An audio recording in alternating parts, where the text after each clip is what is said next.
Hello guys, good morning po mga my loves ngayon po ay maggugupit po tayo ng pang summer cut, no? Soft layer po, short layer po 'yan for next generation kasi po pa summer na po. Sasalubungin natin ang summer ng maaliwalas na hindi tayo nanggigitata.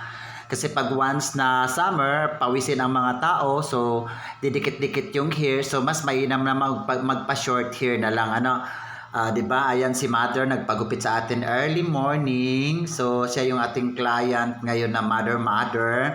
Ayan. Magandang umaga sa iyo, Mother. Ayan, ginugupitan natin siya ng soft layer for next generation. Ayan. Short layer po ang tawag diyan mga my love. So pag maiksi pa diyan labas tenga na, ang tawag naman po ay pixie cut mga my love. So ayan po, may kanipisan na po ang buhok ni Mother dear. So ngayon, kailangan natin siyang i-soft layer para medyo kumapal naman at maambok, no?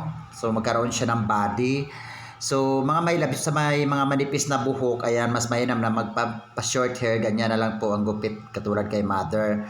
So marami naman pwede talaga sa short hair, no? Sa mga buhok, depende na lang po sa client kung okay sa kanila no magiging gano'n na mas iikli pa po, no? Pero syempre, ang kliyente pa rin ang masusunod. So maraming salamat po sa pagtitiwala po sa Iron Empire Salon po. Ayan po, ayan. Nire-retouch natin yan para naman paglabas ni Mother, magandang maganda na, no? Ayan, dati po siyang ex-abroad. So maraming salamat and God